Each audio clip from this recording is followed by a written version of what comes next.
Mittal Pathak science study centre તરફથી આપ સૌનું હાર્દિક સ્વાગત કરી રહી છું.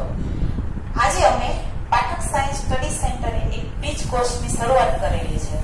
તો સૌપ્રથમ તો હું તમને બ્રિજ કોર્સની શરૂઆત શા માટે જરૂરી છે, તો કે બ્રિજ કોર્સ જે છે એ 10th અને 11th એ બંનેને જોડતા એક પુલ તરીકેનું કામ કરે છે. હવે આ પુલની અત્યાર સુધી તો આપણે જરૂરિયાત નથી પડી. હવે કેમ જરૂરિયાત છે આ પુલની? તો અત્યાર સુધી 1 થી 10 ધોરણ સુધી તો સેમ છે, આપણે જે ભણ્યા એ બધું જ આગળ જેમ તમે આગળ જતા રહેશો એમ તમને કામમાં આવવાનું જ છે. પણ 10મા પછી શા માટે સીધો ઠેકડો 11માં નથી મરાતો? આ પ્રશ્નનો જવાબ હું તમને આપું. કારણ કે 11મું ધોરણ ફ્રેન્ડ્સ તમારા માટે એવો છે કે તમારા માટે કારકિર્દી બનાવવાનો વર્ષ છે.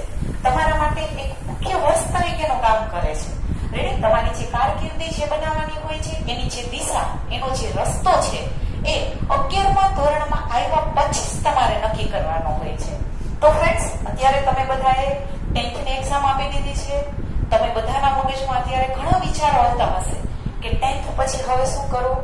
સાયન્સ રાખવું, કોમર્સ રાખવું કે આર્ટ્સ રાખવું? રેડી? આ બધા જ પ્રશ્નોનો જવાબ આપણે બ્રિજ કોર્સ દ્વારા તમને મળી જશે. બીજી વસ્તુ, સાયન્સ રાખ્યા પછી જો તમારા પ્રશ્નનો જવાબ એમ હોય કે નહીં મારે સાયન્સ રાખવું છે, તો સાયન્સ રાખ્યા પછી પણ તમારે A ગ્રુપ રાખવું કે B ગ્રુપ રાખવું, એ પ્રશ્ન તો તમારા મગજમાં અત્યારે ઉદ્ભવવાનો જ છે.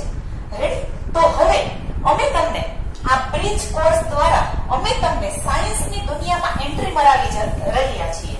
રેડી? આ બ્રિજ કોર્સ દ્વારા તમે અત્યાર સુધી જે ખાસ કરીને મુખ્ય મહત્વના વર્ષ હોય તો એક આપણા માટે ક્યાં છે 8, 9, 10 ને આપણે મહત્વના વર્ષ તરીકે ઓળખીએ છીએ. રેડી? 8, 9, 10 જે છે એ આપણો પાયો છે. કારણ કે 11, 12માં ધારો કે સપોઝ હું તમને એમ કહું કે તમારે કઈ ફિલ્ડમાં જવું, તમારા પ્રશ્નનો જવાબ ધારો કે એમ છે કે નહીં સાયન્સ ફિલ્ડમાં જવું છે. રેડી? આ તમારો પ્રશ્નનો જવાબ તમે ગોતી લીધો છે કે નહીં સાયન્સમાં એડમિશન જ દેવું છે. રેડી? તો સાયન્સમાં એડમિશન લીધા પછી સાયન્સ એટલે શું, એ પ્રશ્નનો જવાબ અત્યારે આજે બ્રિજ કોર્સ દ્વારા હું પહેલા તમને શરૂઆત અહીંથી જ કરું છું. આપણે બધા જ પ્રશ્ન જે તમારા મગજમાં ઉદ્ભવે છે કે ભાઈ સાયન્સ એટલે શું, A ગ્રુપ એટલે શું, B ગ્રુપ એટલે શું, કયો ગ્રુપ રાખવું, આ ગ્રુપ રાખ્યા પછી આપણે શું કરશું, આ બધા જ પ્રશ્નના જવાબ આપણે બ્રિજ કોર્સ દ્વારા લેશું. આના માટે તમે અમારી YouTube channel Pathak science study સેન્ટરને તમે લાઈક અને સબસ્ક્રાઇબ કરો. ત્યારબાદ હું હવે ફરતી તમને આ બધા જ પ્રશ્નોના જવાબ અત્યારે આપી રહી છું. તો પહેલો પ્રશ્ન આપણો છે કે સાયન્સ એટલે શું, વિજ્ઞાન એટલે શું? રેડી? તો વિજ્ઞાનનો અર્થ થાય વિશેષ જ્ઞાન. રેડી? આપણે વિજ્ઞાન એને આપણે તમે સંધિ છૂટી પાડશો તો શું થશે? V પ્લસ જ્ઞાન. રેડી? એટલે વિજ્ઞાનનો ફૂલ ફોર્મ થાય વિશેષ જ્ઞાન. વિજ્ઞાનનો અર્થ શું થાય? વિશેષ જ્ઞાન. કે ટૂંકમાં તમારે કોઈ પણ પ્રશ્ન છે, આ પ્રશ્નનો જવાબ મેળવવા માટે પહેલા તો તમારે એના મૂળ સુધી જવાનું છે, યાની કે એના તળિયા સુધી જવાનું છે, પછી તમને એ પ્રશ્નનો જવાબ મળી રહેશે. રેડી? એટલે વિજ્ઞાન એટલે બીજું કાંઈ નહીં, તમારા મગજમાં જે કોઈ પણ પ્રશ્ન ઉદ્ભવે છે આ બધા જ પ્રશ્નનું સોલ્યુશન લઈ આવવાનું. સોલ્યુશન એટલે કેવા પ્રકારનું સોલ્યુશન? ઉપર છેલ્લો જવાબ નહીં. રેડી? આ કોઈ પણ પ્રશ્ન ઉદ્ભવે છે એ જ પ્રશ્નનું તમારે સોલ્યુશન લઈ આવી, એના ઉપર એ જ સોલ્યુશન લઈ આવવા બાદ તમારે એનું એનાલિસિસ કરવાનું છે. પછી કોઈ પણ તમારો પ્રશ્ન છે એનું તમને સોલ્યુશન મળી જશે અને તમને સંતોષકારક જવાબ જે છે એ કોણ આપે છે? તો કે સાયન્સ આપે છે. રેડી? ફ્રેન્ડ્સ, તમે અત્યારે અમારા જે બ્રિજ કોર્સ દ્વારા ફિઝિક્સ, કેમેસ્ટ્રી અને મેથ્સ આના વિશે થોડી માહિતી તમે લીધી જ છે. હવે આજે હું બાયોલોજીના ટીચર તરીકે વિજ્ઞાનની જે 3 શાખાઓ, રેડી, ફિઝિક્સ, કેમેસ્ટ્રી અને બાયોલોજી, રેડી, આ 3 વિજ્ઞાનની શાખાઓ છે. ફિઝિક્સ કે જે અમારા રોહિત સર કરીને લે છે, કે જેને તમને ફિઝિક્સના કોન્સેપ્ટ જે છે એ તમને બ્રિજ કોર્સ દ્વારા તમને સમજાવશે. ત્યારબાદ કેમેસ્ટ્રી, મારા જે કેયુર સર જે છે એ તમને કેમેસ્ટ્રીનું ગુઢ જ્ઞાન, યાની કે કેમેસ્ટ્રી જે છે એના રહસ્ય શું છે, રેડી, એના કોન્સેપ્ટ કઈ રીતના ક્લિયર થાય તમને બ્રિજ કોર્સ દ્વારા તમને સમજાવી રહ્યા છે. ત્યારબાદ મેથ્સ, જે સાવલિયા સર કે જે મારી સાથે વર્ક કરે છે, મેથ્સના જે કોન્સેપ્ટ છે, રેડી, એ કોન્સેપ્ટ ક્લિયર કર્યા બાદ તમારે 11th માં કઈ રીતના 8 9 10 માં જે તમે મેથ્સ ભણ્યા છે એ મેથ્સ ને તમે કઈ રીતના જોડો એ બધી જ માહિતી તમે અમારી આ ચેનલ દ્વારા કે જે અમે અમારો બ્રિજ કોર્સ શરૂ કરી રહ્યા છીએ એના દ્વારા તમે હવે મેળવતા જ રહેશો. તો આજે આપણે જે વિજ્ઞાનની જે શાખા યાની કે જે બાયોલોજી છે આ બાયોલોજી વિશેની માહિતી હું તમને આજે આપી રહી છું. બાયોલોજી કે જેને આપણે જીવ વિજ્ઞાન તરીકે ઓળખીએ છીએ.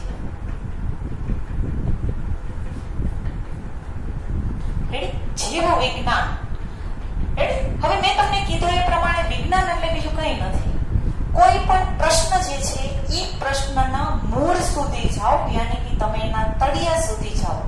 કોઈ પણ પ્રશ્ન છે એના મૂળ સુધી તમે ક્યારે જઈ શકશો કે જ્યાં સુધી તમને એના કોન્સેપ્ટ જ્યાં સુધી ક્લિયર નહીં હોય તમે ત્યાં સુધી એના મૂળ સુધી પહોંચી શકવાના જ નથી. ધારો કે હું તમને વાત કરું કે વિજ્ઞાનની જે 3 શાખાઓ છે એમાં જે ફિઝિક્સ, જ્યારે તમે સાયન્સનું સિલેક્શન કર્યો તો સાયન્સમાં તમારે વિજ્ઞાનમાં તમારે ફિઝિક્સ, કેમિસ્ટ્રી અને બાયોલોજી 3 વિજ્ઞાન તમારે ભણવાના છે. પણ આ 3 વિજ્ઞાન જે છે એ પણ એકબીજા સાથે જોડાયેલા છે. કઈ રીતના જોડાયેલા છે એની માહિતી હું તમને આપું. ધારો કે ફિઝિક્સ, તો ફિઝિક્સના જે તમે કોન્સેપ્ટ ક્લિયર કરો છો એની અંદર જે કુદરતી ઘટનાઓ, આ કુદરતી ઘટનાઓ જે છે એની અંદર ખાસ કરીને પ્રકાશ જે છે કઈ રીતના આવે છે, સૂર્ય કઈ રીતના ઉગે છે, આથમે છે, કઈ રીતના આજે કુદરતી સમસ્યાઓ જે જોવા મળે છે કઈ રીતના થાય છે, જે દરિયો છે એમાં ધરતી ઓટ કઈ રીતના આવે છે, બળ શું છે, પ્રકાશ શું છે, ગતિ શું છે, આ બધા જ પ્રશ્નોના જવાબ તમે કેમાં મેળવો છે તો કે એના માટે તમારે ભૌતિક વિજ્ઞાન યાની કે એના માટે તમારે ફિઝિક્સ જે છે એના કોન્સેપ્ટ તમારે ક્લિયર કરવા પડતા હોય છે. ત્યારબાદ કેમિસ્ટ્રી યાની કે રસાયણ વિજ્ઞાન. તો કે રસાયણ વિજ્ઞાનમાં તમે શું ભણો છો તો કે રસાયણ વિજ્ઞાનની અંદર તમે કેમિકલ્સ વિશેની માહિતી લ્યો છો. કે રસાયણ શું છે, આ કેમિકલ રિએક્શન કઈ રીતના થાય છે જેની અંદર તમે કાર્બનિક, અકાર્બનિક, ફિઝિકલ કેમિસ્ટ્રી આ બધા જ વિશેની માહિતી તમે જે કેમિસ્ટ્રીનો જે બ્રિજ કોર્સ છે એના દ્વારા લીધી. હવે આપણે બાયોલોજી. કે બાયોલોજી એટલે શું કે બાયોલોજીને આપણે જીવ વિજ્ઞાન તરીકે ઓળખીએ છીએ. તો કે જીવ વિજ્ઞાન એટલે શું તો આપણે શું સિમ્પલ જવાબ આપશું તો કે જીવોનું વિજ્ઞાન. જીવ વિજ્ઞાન એટલે શું તો કે સજીવોનું વિજ્ઞાન. જીવ વિજ્ઞાનનો અર્થ શું થાય આપણે એની સિમ્પલ ડેફિનેશન અત્યાર સુધી તમને કોઈ પૂછ્યું હોય તો તમે આ રીતના જવાબ આપો અને કે જીવ વિજ્ઞાન એટલે કે સજીવોનું વિજ્ઞાન યાની કે સજીવો વિશેનું જો કોઈ વિશેષ જ્ઞાન મળતું હોય તો તમને કેમાંથી મળશે તો કે આ બધું જ જ્ઞાન તમને જીવ વિજ્ઞાનમાંથી મળશે. હવે તમને બીજો હું પ્રશ્ન પૂછું તો કે સજીવ એટલે શું તો અત્યાર સુધી આપણે શું જવાબ આપતા હતા કે જેની અંદર જીવ હોય એને સજીવ કહેવામાં આવે છે. આ પ્રશ્નોનો જવાબ આમાં આપ્યો છે.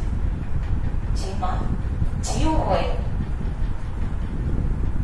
તેને સજીવ કહેવાય. પણ હું એમ કહું કે જ્યારે આપણે 11th ની અંદર જ્યારે તમે એન્ટ્રી મારશો ત્યારે એઝ એ બાયોલોજીના સ્ટુડન્ટ તરીકે તમે શું આવો જવાબ આપશો તો આટલી વ્યાખ્યા પૂરતી છે તો નહીં. મારો જવાબ છે ના. કેમ? શા માટે? કારણ કે વિજ્ઞાન આપણે ક્યાં લઈ જાય છે વિશેષ જ્ઞાન તરફ દોરી જાય છે.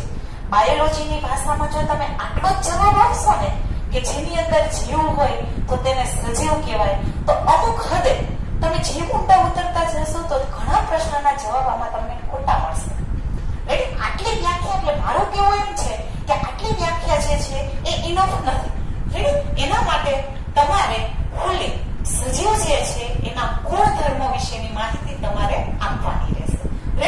તો સજીવના ગુણધર્મોનું આપણે વર્ણન કરીએ. મેં કીધું એ પ્રમાણે ખાલી આટલું કેવું ઇનફ નથી તો એના માટે તમારે સજીવ શું છે, સજીવના ગુણધર્મો શું છે, સજીવની ઉત્પત્તિ કઈ રીતના થઈ હતી આ બધા જ પ્રશ્નનો જવાબ તમને બાયોલોજી યાની કે જીવ વિજ્ઞાન આપે છે. હવે જીવ વિજ્ઞાન તો કે અહીંયા એક વર્ડ આવ્યો છે સજીવ. આ સજીવને મેં કઈ રીતના વ્યાખ્યાયિત કરી છે કે જેની અંદર જીવ હોય તેને સજીવ કહેવાય છે. પણ મેં કીધું એ પ્રમાણે જીવ વિજ્ઞાનની ભાષામાં આપણી આટલી વ્યાખ્યા પૂરતી નથી. આના માટે આપણે વિશેષ જ્ઞાન તરફ જવું પડશે. વિશેષ જ્ઞાન એટલે સજીવ જે છે આ સજીવની ઉત્પત્તિ કઈ રીતના થઈ, સજીવના ગુણધર્મો શું છે, સજીવ કઈ રીતના કામ કરે છે, એની દેહધાર્મિક ક્રિયાઓ શું છે, એના ગુણધર્મો શું છે, આ બધા જ પ્રશ્નનો જવાબ મેળવવા માટે આપણે સજીવ રેડી કે સજીવ ની અંદર તમે કોને કોને લઈ શકશો? શું ખાલી મનુષ્ય જે છે એ જ સજીવમાં આવે છે? તો નહીં, બાયોલોજી આને ના પાડે છે. મનુષ્ય આવે જ છે, પણ મનુષ્ય ઉપરાંત બીજા ઘણા જીવો પણ જે છે કે જેનો આની અંદર સમાવેશ કર્યો છે, એને આધારે બાયોલોજીની ઘણી બધી બ્રાન્ચો જે છે જોવા મળે છે. યાની કે બાયોલોજીની ઘણી બધી શાખાઓ છે. જેમ તમે કેમ કેમેસ્ટ્રીની અંદર ઓર્ગેનિક ને ઇનઓર્ગેનિક ને એવું ભણો છો, ફિઝિક્સની અંદર પણ અલગ અલગ પાર્ટ હોય છે, એમ બાયોલોજીની પણ ઘણી બ્રાન્ચો છે. આ બધા જ વિષયની માહિતી આપણે ધીમે ધીમે આમાં લેશું આપણે. રેડી? તો હવે મારો પ્રશ્ન એમ છે, મેં કીધું એ પ્રમાણે આટલી વ્યાખ્યા જે છે ને બાયોલોજીના સ્ટુડન્ટ તરીકે આટલી પૂરતી નથી. રેડી? આપણે વિશેષ જ્ઞાન તરફ હવે ઉતરી રહ્યા છીએ. રેડી? હવે આપણે કે 8, 9, 10 ના સ્ટુડન્ટ નથી, હવે આપણે કારકિર્દી બનાવવાના વર્ષો તરફ જઈ રહ્યા છીએ. રેડી? એટલે કારકિર્દી બનાવવાના વર્ષો તરફ તમે જ્યારે જઈ રહ્યા હોય ત્યારે તમારે વિશેષ જ્ઞાન રેડી એના ગૂઢ જે રહસ્યો છે, રેડી આ રહસ્યો જેને આપણે કોન્સેપ્ટ્સ તરીકે ઓળખીએ છીએ, આ કોન્સેપ્ટ્સ તમારા બધા ક્લિયર હોવા જોઈએ. તો હવે હું સજીવ માટેના તમારા જે કોન્સેપ્ટ્સ જે છે એ હવે ક્લિયર કરવા જઈ રહી છું. તો પહેલા આપણે સજીવ આ શબ્દ, કારણ કે આપણે બાયોલોજી બોલે ને એટલે સજીવ વર્ડ આવે. તો કઈ રીતના બાયોલોજીની શરૂઆત કઈ રીતના થઈ આપણે? કારણ કે હવે એનું વિજ્ઞાન ખોયેલું જ છે, આપણે એના વિશેષ જ્ઞાન તરફ જઈ જ રહ્યા છીએ. તો બાયોલોજીની સૌપ્રથમ શરૂઆત કઈ રીતના થઈ, એના ફાધર તરીકે કોને ઓળખવામાં આવે છે, આપણે ક્યાં જવું પડશે, આપણે સૃષ્ટિ જે છે એનું સર્જન કઈ રીતના થયું, ત્યાંથી આપણે શરૂઆત કરવી પડશે. તો ચલો આપણે એની શરૂઆત કરી રહીએ. આપણા જે ધીમા ધીમા તમારા મગજની અંદર જે પ્રશ્ન ઉદ્ભવે છે, સજીવ, આ સજીવની ઉત્પત્તિ કેમ થઈ? એટલે આપણે નાના હતા ત્યારે ગેમ રમતા હતા, પહેલે મુર્ગી આવી યા પહેલે અંડા આવ્યા, મુર્ગી આવી યા અંડા આવ્યા. ધારો કે તમે પ્રશ્નનો જવાબ આપો, નહીં મુર્ગી આવી, તો પહેલી મુર્ગી કહાં સે આવી? અંડા આવ્યા પહેલે, તો પહેલે અંડા કહાં સે આવ્યા? એટલે આ બધા જ પ્રશ્નના જવાબ, કારણ કે આપણે વિશેષ જ્ઞાન જે છે એ આ બધા જ પ્રશ્નના પરફેક્ટ વિથ કોન્સેપ્ટ જવાબ કોઈ જો આપતો હોય તો આપણે આપણું વિજ્ઞાન આપે છે. તો મેં કીધું એ પ્રમાણે આપણી જે ગેમ છે, પહેલે મુર્ગી આવી યા પહેલે અંડા આવ્યા, આ પ્રશ્નના જવાબ હવે આપણે અહીંથી મેળવતા છીએ. ધારો કે હું તમને એમ કહું કે પ્રથમ જીવ કઈ રીતના આવ્યો, કારણ કે આ મુર્ગી અંડાનો પ્રશ્ન તમે મૂકશો તો તમારા મગજમાં પહેલો જ પ્રશ્ન આવશે કે પેલા ઉપરથી ભગવાને શું સૃષ્ટિ સર્જન કર્યું હતું, ત્યારે મુર્ગીને કીધું જા ભાઈ તું જીવી લે તારી જિંદગી, કે અંડાને નીચે મૂકી દીધું કે જા ભાઈ તું તારામાંથી સર્જન કર અને તારી જિંદગી તું જીવી લે. નહીં, આવું નથી હોતું બાળકો. આના માટે આપણે એના ગૂઢ રહસ્ય તરફ જવું પડશે. આપણે એના વિશેષ જ્ઞાન, કારણ કે આપણે સાયન્સને વિશેષ જ્ઞાન તરફ વળતી એક દિશા તરફ જઈ રહ્યા છીએ. તો બધા જ પ્રશ્નનો જવાબ આપણે ધીમે ધીમે મેળવતા રહીએ. તો ચલો આપણે પહેલો જવાબ લઈએ કે સજીવ જે છે એની ઉત્પત્તિ કઈ રીતના થઈ. તો કે આજથી 5,000 મિલિયન વર્ષ પૂર્વે જ્યારે આ બ્રહ્માંડ જ્યારે નિર્માણ થયું હતું, ત્યારે નિર્જીવ ઘટકો અને સજીવ ઘટકોનું નિર્માણ થયું. એટલે આપણે સૌ પ્રથમ સૃષ્ટિની શરૂઆત તરફ જઈ રહ્યા છીએ. જ્યારે આ સૃષ્ટિનું જ્યારે સર્જન થયું ત્યારે બે ઘટકો, કયા બે ઘટકો? તો કે આ નિર્જીવ ઘટકો અને સજીવ ઘટકો, આ બે ઘટકોનું નિર્માણ થયું. તો જે નિર્જીવ ઘટકો છે એના વિશેની ટોટલી માહિતી તમારે ભૌતિક વિજ્ઞાન અને રસાયણ વિજ્ઞાનમાં લેવાની છે. નિર્જીવ ઘટકો જે હોય છે, આ નિર્જીવ ઘટકોની માહિતી તમને કોણ આપશે? તો કે આની માહિતી તમને ફિઝિક્સ અને કેમેસ્ટ્રી આપશે. ફિઝિક્સમાં તમારે કોઈ પણ જીવંત વસ્તુ વિશે ભણવાનું નહીં આવે. ચલો ધારો કે હાલતા ફરતા માણસો છે, કોઈ પણ પ્રાણીઓ છે, કોઈ પણ સૂક્ષ્મ જીવો છે, બધા જ જે છે એ કેની અંદર આવે? સજીવ ઘટકો. કારણ કે આપણે અત્યાર સુધી જો આ જ ડેફિનેશન આપતા હતા કે જેમાં જીવો એને સજીવ કહેવાય. સજીવોનું વિજ્ઞાન એટલે જીવ વિજ્ઞાન. રેડી? તો જે સજીવ ઘટકો છે, આ સજીવ ઘટકોનો અભ્યાસ આપણે કેમાં કરવાનો છે? તો કે આ અભ્યાસ આપણે જીવ વિજ્ઞાનમાં કરવાનો છે. કે જેને આપણે બાયોલોજી તરીકે ઓળખીએ છીએ. આ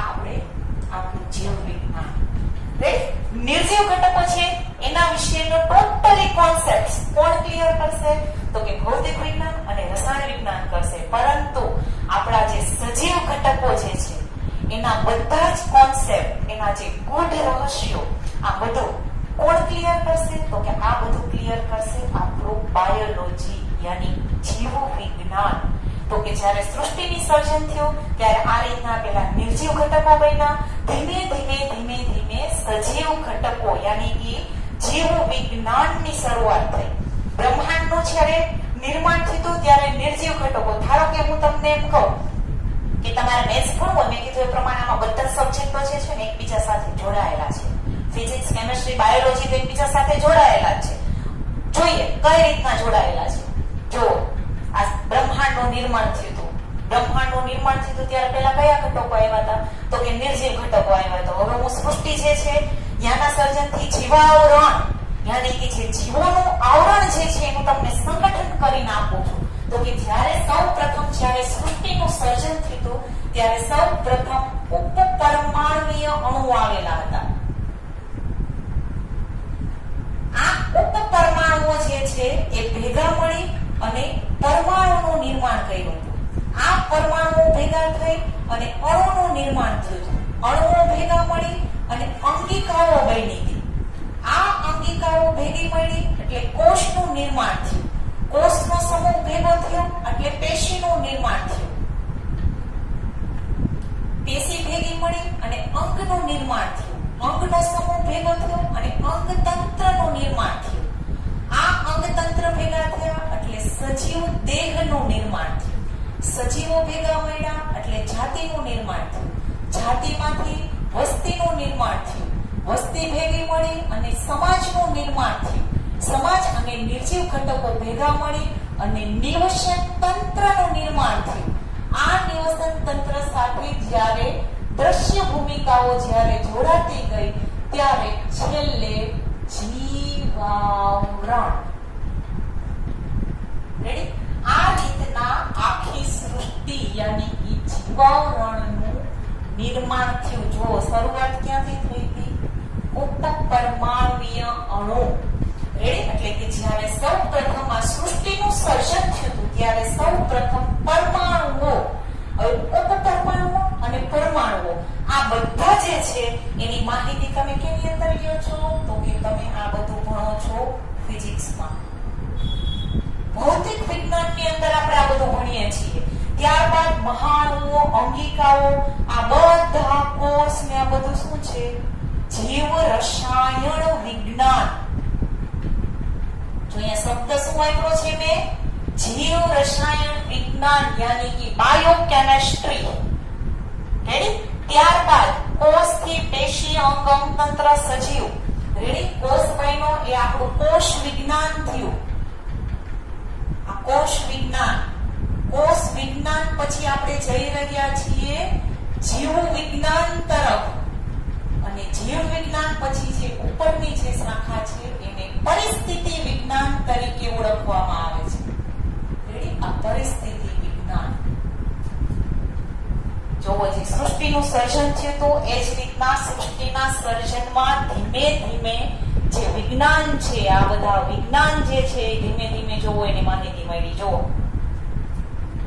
સૃષ્ટિનું સર્જન થયું એટલે મેં કીધું એ પ્રમાણે નિર્જીવ અને સજીવ ઘટકો આવ્યા. જોવો, ઉપપરમાણુઓ એનો સમૂહ મળ્યો એટલે પરમાણુઓ, પરમાણુ ભેગા મળી અણુ, અણુ ભેગા મળી અંગિકાઓ, આનો સમૂહ ભેગો થયો એટલે કોષ, પેશી, અંગ, અંગતંત્ર, સજીવ, જાતિ, વસ્તી, સમાજ, નિવસન તંત્ર, દ્રશ્ય ભૂમિકા અને જીવાવરણ. જીવાવરણ યાની કે જીવોનું આવરણ કે જેની અંદર આપણે વસવાટ કરી રહ્યા છીએ.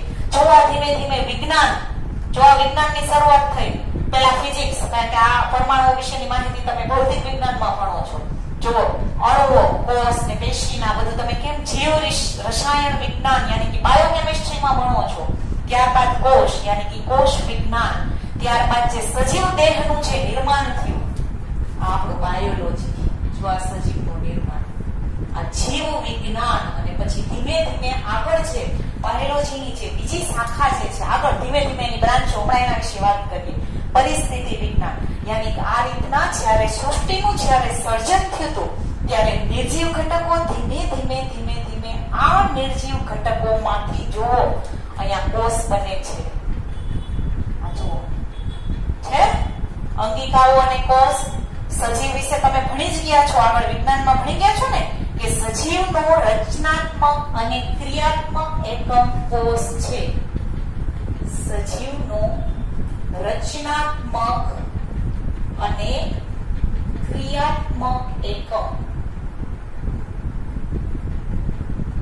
એટલે કોષ.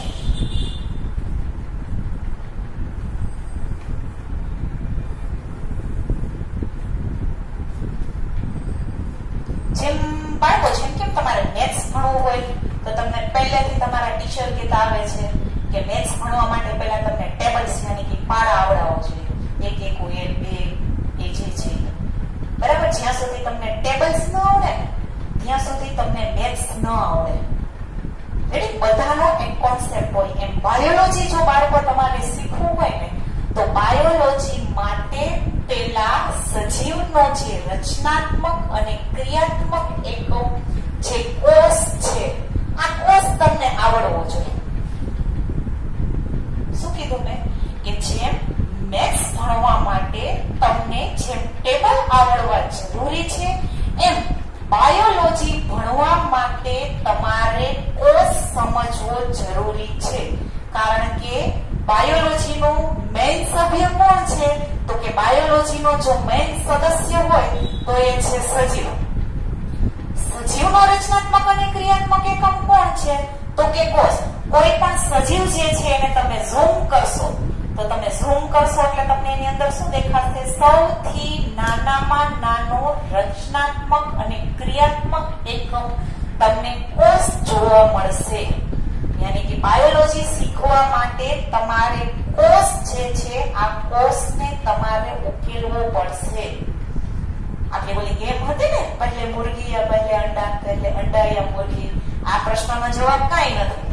બે માંથી કોઈ પેલા નતો આવ્યો. પેલા કોણ આવ્યું હતું તો કે સેલ આવ્યો હતો, યાની કે કોષ આવ્યો. કારણ કે મુર્ગી જે છે એ એક સજીવ જ છે. એનો રચનાત્મક અને ક્રિયાત્મક એકમ કોણ છે તો કે કોષ. જો આપી દીધું ને વિજ્ઞાને આ પ્રશ્નનો જવાબ. વિજ્ઞાન, વિશેષ જ્ઞાન, જીવનું જ્ઞાન, બાયોલોજી, જીવ વિજ્ઞાન પ્રશ્નનો જવાબ આપે છે.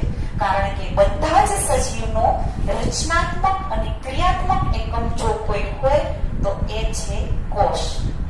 એટલે બાયોલોજીની અંદર આપણે એક કોષ ઉકેલવાનો છે. કોષ એટલે કોષ ઉકેલાઈ ગયો એટલે બાયોલોજી આવડી ગયું. જેમ કેમ તમને કોઈ પણ મેથ્સ નું કોઈ પણ સૂત્ર હોય, કોઈ પણ સૂત્રમાં છેલ્લે તમારે પ્લસ કરો, માઇનસ કરો, કોઈ પણ કરો, તમને છેલ્લે કેલ્ક્યુલેશન કરતા આવડવું જોઈએ. આના માટે તમારે ટેબલ આવડવા જરૂરી છે.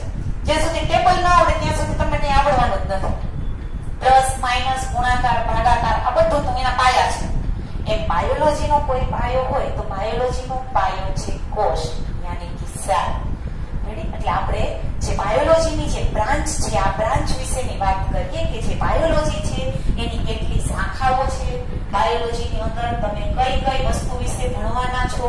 બાયોલોજીની અંદર જે મેં કીધું એ પ્રમાણે સૌપ્રથમ જે બાયોલોજી છે આ બાયોલોજી વિશેની માહિતી તમને કોણે આપી? આ બધા જ પ્રશ્નોનો જવાબ હવે આપણે ધીમે ધીમે મેળવીએ છીએ. તો કે જે બાયોલોજી છે આ બાયોલોજીના પિતા યાની જીવ વિજ્ઞાનના પિતા કોણ છે? જીવ વિજ્ઞાનના પિતાનું નામ છે એરિસ્ટોટલ. એરિસ્ટોટલ નામનો જે વૈજ્ઞાનિક છે એને સજીવો વિશેના વિશેષ જ્ઞાન વિશેની માહિતી જે છે એ ચાલુ કરી દીધી. એટલે ધ ફાધર ઓફ બાયોલોજી જો કોઈ હોય તો કોણ છે? એરિસ્ટોટલ નામનો જે વૈજ્ઞાનિક છે એને જીવ વિજ્ઞાનના પિતા તરીકે ઓળખવામાં આવે છે. હવે આપણે જીવ વિજ્ઞાનની શાખાઓ વિશેની વાત કરીએ. જીવ વિજ્ઞાનની શાખાઓ યાની કે બ્રાન્ચો કઈ છે તો કે જીવ વિજ્ઞાનની મુખ્ય 3 શાખા છે. તો કે કઈ શાખા? 3 શાખાના નામ આપો તો 3 શાખાના આપણે નામ લખીએ. જીવ વિજ્ઞાનની પહેલી શાખા છે વનસ્પતિ શાસ્ત્ર, પહેલી શાખા. બીજી શાખા છે પ્રાણી શાસ્ત્ર અને ત્રીજી શાખા છે માઇક્રોબાયોલોજી યાની કે સૂક્ષ્મ જીવોનું શાસ્ત્ર. યાની કે જીવ વિજ્ઞાનની આપણી 3 શાખા વનસ્પતિ શાસ્ત્ર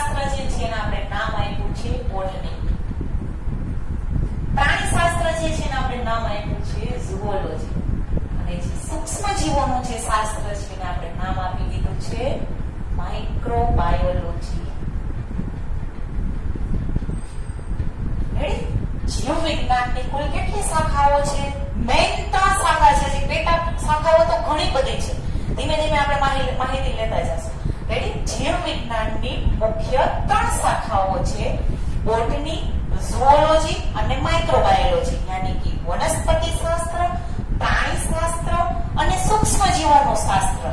યાની કે હવે આપણો એક કોન્સેપ્ટ ક્લિયર થઈ ગયો કે જીવ વિજ્ઞાનની અંદર ક્યારે પણ આપણે સજીવ શબ્દ બોલીએ તો સજીવ શબ્દ આવે એટલે વનસ્પતિ, પ્રાણી, મનુષ્ય અને સૂક્ષ્મ જીવ. ધારો કે જો આપણે પહેલી શાખા વનસ્પતિ શાસ્ત્ર, તો વનસ્પતિ શાસ્ત્રની અંદર બધી જેટલી વનસ્પતિઓ છે એ બધાનો આપણે સજીવની અંદર સમાવેશ કર્યો છે. બીજી શાખા તો કે પ્રાણી શાસ્ત્ર. પ્રાણી શાસ્ત્રની અંદર બધા જ પ્રાણીઓ, માખી, મચ્છર, મનુષ્ય સહિત બધા ટોટલી રેડી બધા જ પ્રાણીઓ. મનુષ્ય જે છે પૃષ્ઠવંશી પ્રાણીમાં આવે. પછી પ્રાણી શાસ્ત્ર જે છે એની પણ ઘણી બધી શાખાઓ આવશે. એના પણ ઘણા બધા ડિવિઝન્સ આવશે. ધીમે ધીમે જેમ આપણે આગળ વધતા જશું એમાં બધાની માહિતી આપણે લેતા જશું. રેડી? એટલે પ્રાણી શાસ્ત્રની અંદર પૃષ્ઠવંશીઓ આવે, અપૃષ્ઠવંશીઓ આવે. ધારો કે પૃષ્ઠવંશી સમુદાયનો કોઈ સભ્ય હોય તો મનુષ્ય. જીવ વિજ્ઞાનની કોઈ જો મોટામાં મોટું સંશોધન સજીવમાં હોય તો આપણો આ છેલ્લું મોડલ, કાળા માથાવાળો માનવી. આ સિમ્પલી આપણે કહીએ તો કે સૃષ્ટિના સજીવનો જો કોઈ સદસ્ય હોય, જો કોઈ વધારે પડતો કોઈ બુદ્ધિજીવી હોય અને છેલ્લામાં છેલ્લું સજીવનું મોડલ કોઈ હોય તો એ કોણ છે? મનુષ્ય, કે જેનો સમાવેશ આપણે કેમાં કરીએ છીએ? પ્રાણી શાસ્ત્ર. અને આપણે ત્રીજી બ્રાન્ચ કઈ છે તો કે માઇક્રોબાયોલોજી. તો માઇક્રોબાયોલોજીમાં આપણે અમુક ઉદાહરણો આપણે આપણા અમીબાને એવું તમે ભણી ગયા છો. આ બધા સૂક્ષ્મ જીવો છે. માઇક્રોબાયોલોજીની અંદર આપણે કેવા સજીવો વિશે ભણવાનું છે કે જેને આપણે નરી આંખે નથી જોઈ શકતા. એને જોવા માટે તમારે શું છે? માઇક્રોસ્કોપની જરૂરિયાત ઊભી થાય છે. એટલે આ રીતના આપણી બાયોલોજીની જે મેઇન 3 શાખાઓ છે: બોટની, ઝૂઓલોજી અને માઇક્રોબાયોલોજી. રેડી? આપણે ધીમે ધીમે જેમ આગળ વધતા જશું આપણે બ્રિજ કોર્સમાં એમ ધીમે ધીમે આ 3 શાખાઓ વિશેની આપણે માહિતી આગળ લેતા જશું. રેડી? આ મેં તમને આજનો જે લેક્ચર છે એમાં તમને આટલી બાયોલોજી વિશેની થોડા યાની કે સજીવો વિશે મેં તમને માહિતગાર કર્યા છે. હવે ધીમે ધીમે આપણે જેમ આગળ વધતા જશું એમ તમારા મગજમાં જેમ પ્રશ્ન ઉદ્ભવતા હશે, ચલો આટલો હવે ખબર પડી ગઈ એટલે આપણે ધીમે ધીમે પ્રશ્ન ઉદ્ભવશે કે ભાઈ સજીવની ઉત્પત્તિ, હાલો પેલા કોષ આવ્યો, પછી એમાં સજીવ બન્યો, તો સજીવો કેમ ખાઈ શકે છે, કેમ પી શકે છે, કેમ ચાલી શકે છે, કેમ વિચારી શકે છે. મેં કીધું એ પ્રમાણે ફિઝિક્સ, કેમેસ્ટ્રી, બાયોલોજી એકબીજા સાથે જોડાયેલા છે. ધારો કે હું તમને સિમ્પલ ઉદાહરણ, પ્રાણી શાસ્ત્રમાં મેં તમને કીધું ને આ છેલ્લું મોડલ મનુષ્ય. રાઈટ? સૃષ્ટિનું કોઈ છેલ્લામાં છેલ્લું મોડલ હોય ને, છેલ્લામાં છેલ્લે આપણે કેમ કહીએ કે લાસ્ટ મોડલ કારનું લોન્ચ હમણાંનો આ થયું છે, તો સૃષ્ટિમાં સજીવોનું છેલ્લામાં છેલ્લું મોડલ હોય તો આ મનુષ્ય. તો મનુષ્યને હું તમને, કારણ કે બાયોલોજી સબ્જેક્ટ આપણો કેવો છે કે રોજિંદી લાઈફમાં તમે નજર સમક્ષ આ જે જીવંત ઘટકો જે છે, કારણ કે આપણે આમાં કીધું ને જીવંત ઘટકો છે, આખો દિવસ આપણે એની હારે જ કામ કરવાનું. એટલે બાયોલોજી સબ્જેક્ટ એવો છે કે તમને ભણવામાં ઇન્ટરેસ્ટ લાગશે. શા માટે ઇન્ટરેસ્ટ લાગે છે? કારણ કે રોજિંદી લાઈફમાં આપણે બાયોલોજી જે છે એને અત્ર તત્ર સર્વત્ર યાની કે સાર્વત્રિક ગમે ત્યાં તમે નજર કરશો તો જીવંત ઘટકો તમારા કોન્ટેક્ટમાં આવવાના છે. એવું નથી કે ખાલી બાયોલોજી તમારે રોજિંદી લાઈફમાં છે, ફિઝિક્સ, કેમેસ્ટ્રી પણ છે.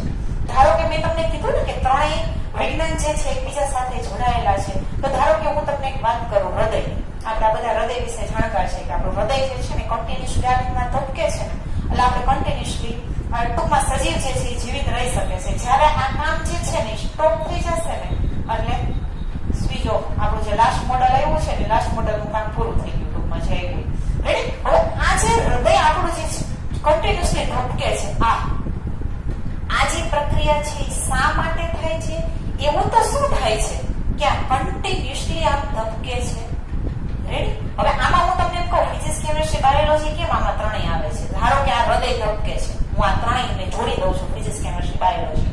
ધારો કે હું એમ કહું કે હૃદય છે આ કન્ટિન્યુઅસલી ધબકે છે, તો પેલા શરૂઆતમાં તમે ભણી જ ગયા છો કે હૃદય જે છે એની અંદર 4 ખંડો હોય છે ને રુધિર જે છે ને એનું પરિવહન થાય છે ને એમાં સિસ્ટોલ અને ડાયસ્ટોલ એવું બધું થતું હોય ને એટલે આ કન્ટિન્યુઅસલી થાયા કરે છે, જેને આપણે રુધિરાભિસરણ તંત્ર એવો શબ્દ વાપરીએ છીએ. રેડી? એટલે હૃદય ધબકે છે. આ આપણું બાયોલોજી. હવે આ જે હૃદય છે એ ધબકવા માટે અમુક તરંગોની જરૂરિયાત ઊભી થાય છે. જો ફિઝિક્સ આવે છે, વિદ્યુત ચુંબકીય તરંગો. રેડી? છે આપણે ઇસીજી. જયારે આપણે ઇલેક્ટ્રોકાર્ડિયોગ્રામ જયારે હૃદયનો લઈએ છીએ ત્યારે તમને એની અંદર જો આવું ડ્રો કરેલો આવશે, આવું આ વીજ તરંગો આ ECG ની અંદર આવું આવે છે. રેડી? તો આ તરંગો ફિઝિક્સ ની અંદર ભણો છો ને, આ એવું તમારું ફિઝિક્સ. હવે કેમેસ્ટ્રી. રેડી? કે આ બે છે હૃદય ધબકે છે અને આ કન્ટિન્યુઅસલી જે રુધિરાભિસરણ તંત્ર ચાલે છે તેની અંદર અંતઃસ્ત્રાવો, કારણ કે સજીવ જે છે એને કન્ટિન્યુઅસલી વર્ક કરવા માટે બે સિસ્ટમ જે છે મેઇન છે. એમાં એક મેઇન સિસ્ટમ છે આપણી આ, યાની કે આપણી સેન્ટ્રલ નર્વસ સિસ્ટમ, ચેતાતંત્ર. આપણી જે છેલ્લામાં છેલ્લું મોડલ જે છે ને એની હેડ ઓફિસ એટલે આ સેન્ટ્રલ નર્વસ સિસ્ટમ. રેડી? એક છે સેન્ટ્રલ નર્વસ સિસ્ટમ, યાની કે ચેતાતંત્ર, જેને ચેતાકીય નિયમન કહેવામાં આવે છે. અને બીજી સિસ્ટમ છે અંતઃસ્ત્રાવો, હોર્મોન્સ. કોઈ પણ કાર્ય કરવા માટે હોર્મોન્સ જે છે એ જરૂરી છે. એટલે એક સેન્ટ્રલ નર્વસ સિસ્ટમ અને એક છે હોર્મોનલ સિસ્ટમ. આ બંને સિસ્ટમ ભેગી મળી અને કોઈ પણ દેહધાર્મિક ક્રિયા હોય, પછી રુધિરાભિસરણ તંત્ર હોય કે શ્વસન તંત્ર હોય, પાચન તંત્ર હોય, કોઈ પણ સિસ્ટમ લઈ લો. આ અંગતંત્ર વિશે આપણે ધીમે ધીમે આગળ વધતા જશું. મેં તમને એક રુધિરાભિસરણ તંત્રમાં ફિઝિક્સ, કેમેસ્ટ્રી, બાયોલોજી ત્રણેય લઉં છું. રેડી? બાયોલોજી એટલે આ એક ખંડમાંથી બીજા ખંડમાં, બીજા ખંડમાંથી ત્રીજા ખંડમાં હૃદયમાં જે બ્લડ નો ફ્લો થાય છે ને એટલે આ હૃદય ચાલે છે. આ ચાલવા માટે અમુક તરંગોની જરૂરિયાત ઊભી થાય છે. મગજ એને સંદેશો આપશે. રેડી? આ તરંગો ફિઝિક્સ આવ્યું. હવે કેમેસ્ટ્રી ક્યાં ગયું? તો કે હોર્મોન્સ. રેડી? હોર્મોન્સ. હોર્મોન્સ એટલે બીજું કાંઈ નહીં, એક પ્રકારના રસાયણો, કેમિકલ્સ. યાની કે ફિઝિક્સ, કેમેસ્ટ્રી અને બાયોલોજી ત્રણેય કોઈ પણ પ્રક્રિયા લેશો તો ત્રણેય સાથે ફિઝિક્સ, કેમેસ્ટ્રી અને બાયોલોજી જે છે સંકળાયેલું છે. પણ બાયોલોજી તમને શા માટે તમે જોઈ શકો છો? કારણ કે બાયોલોજી છે જીવંત વસ્તુ સાથે સંકળાયેલું છે. ધારો કે રુધિરાભિસરણ તંત્ર જે છે તમે જોઈ શકો છો. તરંગો ને એ બધું જે છે ને એના માટે તમારે ઇન્સ્ટ્રુમેન્ટલ જરૂરિયાત ઊભી થશે. એટલા માટે તમને થોડું ડીપમાં તમારે ઉતરવું પડે છે. રેડી? એટલે આ રીતના જે વિજ્ઞાન જે છે કે જેની અંદર ફિઝિક્સ, કેમેસ્ટ્રી અને બાયોલોજી આ ત્રણેય એકબીજા સાથે સંકળાયેલા છે. ધીમે ધીમે આ બ્રિજ કોર્સ સાથે અમે તમને ફિઝિક્સ, કેમેસ્ટ્રી અને બાયોલોજી આ બધા જ ના કોન્સેપ્ટો અમે ક્લિયર કરતા જશું. ત્યારબાદ બીજો પ્રશ્ન છે એ ગ્રુપ રાખવું કે બી ગ્રુપ રાખવું? તો તમે અમારી ચેનલ લાઈક એન્ડ સબસ્ક્રાઇબ કરો, પાઠક સાયન્સ સ્ટડી સેન્ટર, જેનામાં અમે બ્રિજ કોર્સની શરૂઆત કરેલી છે, જેમાં અમે તમને ફિઝિક્સ, કેમેસ્ટ્રી, બાયોલોજી અને મેથ્સ આ ચારે ચાર સબ્જેક્ટના ગૂઢ રહસ્યો જે છે આ રહસ્યો તરફ અમે તમને લઈ જશું. અને તમારા મગજમાં અત્યારે જે પ્રશ્ન ઉદ્ભવે છે, એ ગ્રુપ રાખવું કે બી ગ્રુપ રાખવું, સાયન્સ રાખવું કે ન રાખવું, તમે બ્રિજ કોર્સ સાથે જોડાઓ, તમે એનો અનુભવ લ્યો, પછી તમે આ બધા પ્રશ્નના જે જવાબ છે આ પ્રશ્નનો જવાબ મેળવી અને તમે તમારી કારકિર્દી જે છે આગળ વધારી